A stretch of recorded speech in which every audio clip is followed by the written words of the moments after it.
After failing to win over 3 women, I agreed to marry a paralyzed heiress from the Sterling family, Sutton Sterling. I spent every last loyalty point I had to help her walk again. The first thing she did after recovering? Called off our engagement to throw a lavish, goddamn yacht wedding for Dean Fairchild. At the wedding, all 4 women I'd tried so hard to impress were gazing at Dean like he was the freaking sun. Suddenly, I just wanted to go home. So I turned around and jumped into the ocean, but as soon as my body hit the water, 4 figures dove in after me, their faces screaming regret and terror. On the yacht, not far off, Sutton was kissing Dean with this sickeningly happy look on her face. As the crowd cheered them on, I heard the system's robotic voice in my head: host, mission failed. You will be terminated in 2 weeks. I couldn't help but smile bitterly. Since being reborn into this body, the system had given me 4 targets. If I could get any one of them to 100% affection, my cancer-ridden body back in my original world would heal. I'd spent years trying to win them over, lowering myself to do anything for them, but every single time, just when their affection was about to max out, Dean Fairchild would show up and reset everything, and now, my last target was marrying him. With that thought, I turned and walked to the edge of the deck, diving into the ocean. The water surrounded me. I stretched out my hands, letting myself sink. Then, someone grabbed me, dragging me back to the surface. Fresh air filled my lungs. Before I could even react, a hard slap landed across my face. You picked Dean's wedding to pull this shit? You trying to ruin everything for everyone? I wiped the blood from my lip, staring at the disgust in her eyes. My stepsister, Clara Harrison, was the first woman I'd tried to win over in this world. After our parents died, Clara and I only had each other during the car accident. I'd thrown myself in front of her, ending up in the ICU with internal injuries. She cried, promising she'd always protect me, no matter what. Said we were the only family either of us had. But the day I got out of the hospital, I found her bringing Dean Fairchild into our house, calling him our new brother. She let Dean move into my room, even letting him kill my dog of 8 years. Every time Dean and I fought, she always took his side, blaming me, the older brother, for being petty. The 97 affection points I'd spent 8 years accumulating,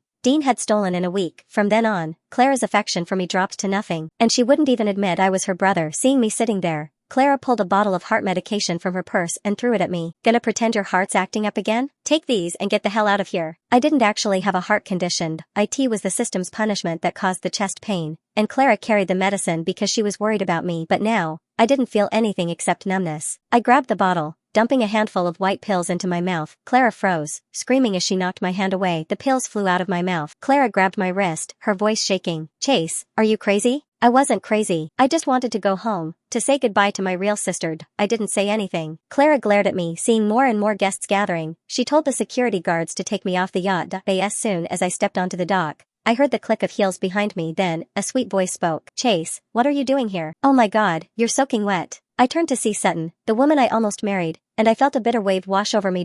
So, she did still care about me, right? To my body, which had been chilled by the cold seawater, started to feel a little warmered. I opened my mouth to speak, but Sutton slapped me hard. You think making yourself look pathetic will make me give you a second glance? Don't be ridiculous. I'm not letting you get away with ruining my wedding. She grabbed my throat, holding half my body over the railing. A suffocating sensation came over me, but I didn't struggle. Maybe it would be better to just die. I closed my eyes, ready to accept death. But Sutton freaked out. She realized I wasn't fighting back and took a step back, looking at me with shock. Why aren't you struggling? Why aren't you explaining? Do you actually want to die? Would she believe me if I explained? I'd explained myself so many times, but she always thought I was making excuses. IT had only pushed her closer to Dean. I smiled bitterly, my voice flat. I've got nothing left anyway. Might as well die. Sutton's face went white. She grabbed my shirt, her eyes filled with something like tears. Your life is mine. You're not allowed to die. When Sutton and I first got together, her family looked down on me and demanded she break up with me. She went through God knows how many beatings for my sake. When I found out, I went to the Sterling estate and took the punishment for her. As she held me in her arms, I made her a promise that she would protect me no matter what. She was so afraid of me dying that she made me swear that I wouldn't die without her permission. I looked up at Sutton, but before I could say anything, a petite girl ran up to me. Willow Blackwood, my second target and my best friend in this world. She stepped on my face, throwing a stack of photos at me. Chase, since you dared to ruin Dean's wedding, I don't need to be nice to you anymore. The photos showed me being beaten like a dog, held down and humiliated. I was stripped naked, with the word worthless carved into my skin. Willow had taken all of these photos herself, carefully choosing angles to show my face. She did it all because I'd exposed Dean for cheating in a photography contest, humiliating him in front of everyone. As people laughed,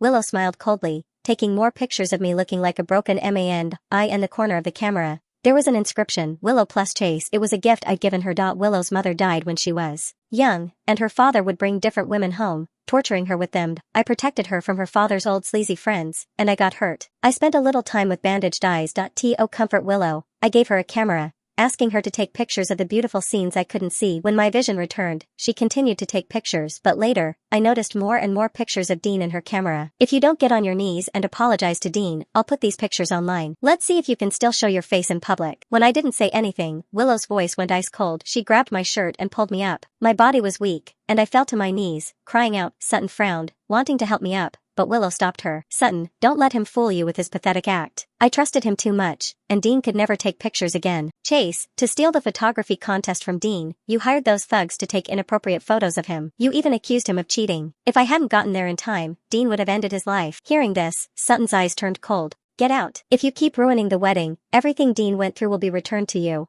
I got up, rushing towards the street before Sutton could finish her sentence. The truck sped towards me, but just as I closed my eyes, someone pushed me out of the way. 3 Sutton, who had hurt her leg from the car, grabbed my shirt. Chase, who are you trying to impress with your theatrics? You think this will make me go easy on you? At the same time, the system beeped. Host, Sutton's affection level is increasing. Continue target engagement. I looked at Sutton, seeing her tell her assistant to cancel the wedding. She must have noticed something, and looked back at me. I turned away. No thanks. I just wanted to go home now. After being driven home, I saw that I had several scrapes and bruises. Mud and blood mixed together, making me dirty. As I went to clean up the dirt and blood, the door was kicked open. Willow ran up to me, kicking me in the gut. Where did you take Dean? If anything happens to him, I'll make you wish you were dead. Sutton and Clara followed, glaring at me. No wonder you've been trying to get our attention like a spoiled child. You were hiding your guilt. If anything happens to Dean, I'll take your life. But I had no idea where he was hiding. But their words reminded me of something. Since they cared about Dean so much, they might actually lose it if he disappeared. And then, they might kill me. Seeing that I wasn't saying anything, Sutton's eyes flashed with hatred. Looks like you won't talk unless we give you a little taste of pain. She grabbed a bottle of alcohol and poured it on my cuts. I broke out in a cold sweat, but they weren't done. They told the guards to hold me down. Willow held a pair of hot tongs, and Sutton continued to pour alcohol on my wounds. I panicked. I wanted to die, but I didn't want to be tortured to death. I struggled, but a wooden stick hit the back of my head. Blood ran down my forehead. I trembled, losing the strength to scream. Kill me. Sutton saw I was being stubborn and walked up to me with a knife. The blade was only an inch away from my left eye. You think this will make us go easy on you? Where is Dean? I lifted my face, mustering a smug smile. Dean? I killed him. I threw his body in the ocean for the sharks. Don't you all love him? Don't you all want to marry him? Well, your dreams won't come true now. Come on, kill me and get revenge for him. Sutton was furious, stabbing me in the heart. I fell to the ground, and as my consciousness faded, I heard Dean's voice outside. Why is everyone here? I just bought some dessert. What's with all the blood?